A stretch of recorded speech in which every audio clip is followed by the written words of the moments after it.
Hi Saga. Last week you laid out the three aspects of the holistic well-being: physical, mental, and intuitional well-being. And also you described the three phases of each of this well-being: input phase, output phase, and the rest phase. And what we need to work on each of these to achieve our well-being.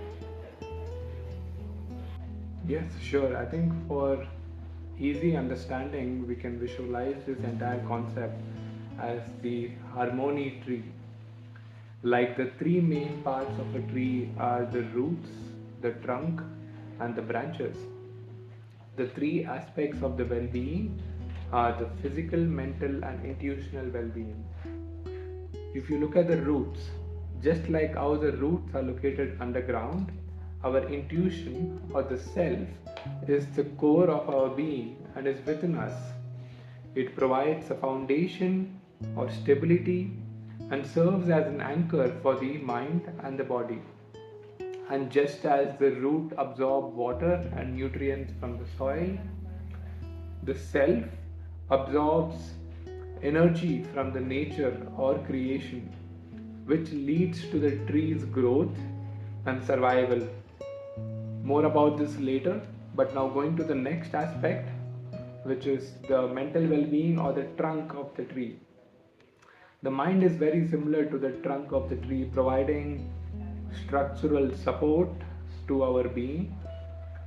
It receives and processes information from both the physical senses, which is the branches, and also from the intuitional well being, which is the roots. And just as the trunk transports water, nutrients between these roots and the leaves, the information is transferred between our intuitional well being and our physical well being. The trunk serves as storage for water and nutrients, just like how the mind stores memories and thoughts. The third aspect is the branches or the physical aspect of the well being. Our physical body is like the branches of the tree made in the image of our minds. Just like how branches play a very crucial role in photosynthesis, our body organs also function to absorb energy, to grow, and to develop.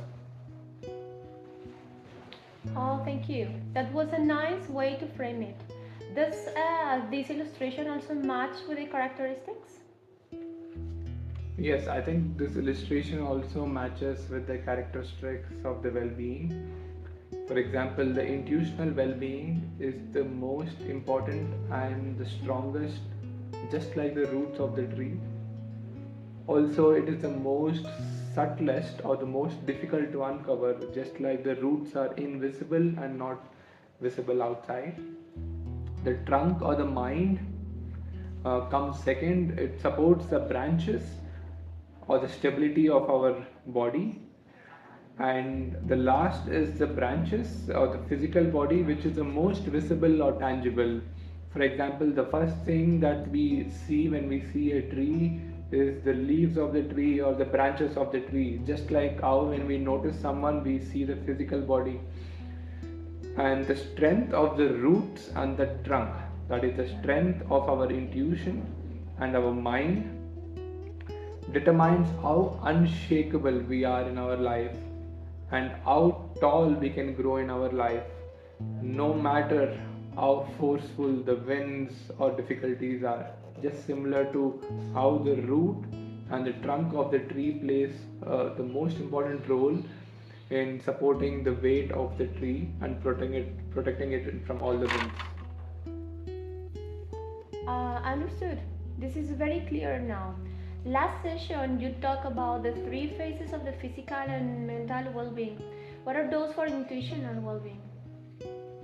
I think, as a recap for the physical well being, the three phases were the food, which was the input phase, the activity, which was the output phase, and sleep, which was the rest phase.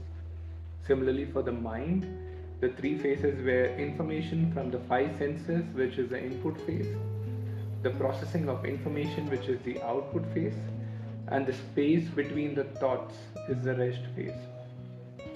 Now, for intuitional well being, the input is the intuition itself. That is the information we receive from our inner self. It includes our inner wisdom, our natural gift, our natural abilities, and the output phase is how do we bring our intuition to manifestation? How do we use our intuitive faculties and put it to a practical use to guide our decision making, problem solving, thoughts, actions, and also most importantly, our personal growth? Finally, the rest phase is the period of quietness or inactivity within the intuitive process where we allow our intuitive faculties to rest and recharge through silence, letting it go, patience, and trust, etc. Very interesting. So it seems that this intuitional well-being itself, it's a wide space for us to understand and explore. Yes, the intuitional well being plays a fundamental role in transforming ourselves and can be cultivated gradually, but perhaps we dive deeper into this topic on a later session. Thanks. How do we know kickstart our journey to work across these three phases under the three aspects of well-being you have talked about? So you can imagine these nine to be nine strategic levers or nine instrument knobs to calibrate our balance and harmony, just like how an instrument panel is used to control the machines. By adjusting each of these nine phases of the nine levers, we can bring about a change in us and transform the way we live. I describe this as the harmonic nexus and aligning ourselves with the nine levers of harmony. This framework conveys the idea of achieving harmony by leveraging the nine interconnected levers. And the harmonic nexus signifies coming together of different elements in an harmonious and interconnected manner. And finally, aligning the self emphasizes the potential for synergy and the combined impact of leveraging these levers.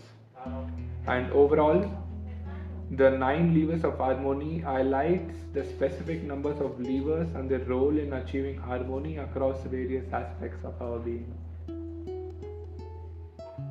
Thank you. And how do we all adjust these levels?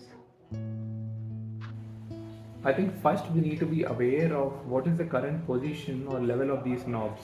For example, if you want to increase the flame in the stove, we first check what is the current position of the knob and then we turn the knob to increase the flame. Similarly, we need to be first aware of where do we stand across these levers.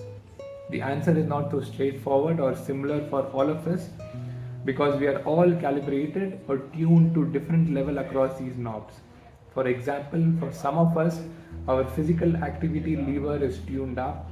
For some of us, the mental rest phase lever is tuned down. For some of us, the intuitional levers are switched off, creating an imbalance in our beings. But what is more common is first, we cultivate awareness to see where we stand with respect to these levers. So we will start practicing a few simple techniques to develop our awareness skills. And here, do note we are talking about the awareness of the self, not the awareness of the environment around us, because sometimes we are very good in the work that we do. For example, an architect has a very good observation skills at observing the designs, the dimensions, but when it comes to awareness of his own self, he or she may have neglected it completely. So we first focus only on cultivating awareness. I think with awareness comes relaxation, right? So by practicing some of these awareness techniques, you will also find that you are relaxed effortlessly. And this is good because right now most of us are engaged in too much mental activity. And starting with relaxation or rest phase is a very good way to calm our body and mind from the busy lives that we currently lead. With calmness, you also get more clarity or understanding of this process. So it would be great to learn and practice some awareness and relaxation techniques. No, I think yes, it would be great to continue talking all day, but without any techniques or practice, we cannot bring about any change. So we start with the mindful B3 method, where we bring our awareness to three levers: our body, our breath, and our behavior. In the body lever, we bring awareness to the different aspects of our body, thereby helping us connect with the body and become aware of its signals. In the breath lever, we bring the attention to the rhythm of our breath, which is something we do almost 22,000 times a day, but we rarely pay any attention to it. And lastly, in the behavioral lever, we bring our awareness to our actions, our habits, our sensory response, and reaction to stimuli, etc. These are simple yet powerful system of techniques to enhance our awareness, and many of them can be even done sitting or lying down where we are. In the next session, we will practice a few simple yet effective awareness relaxation techniques. Thank you. Looking forward for the next session.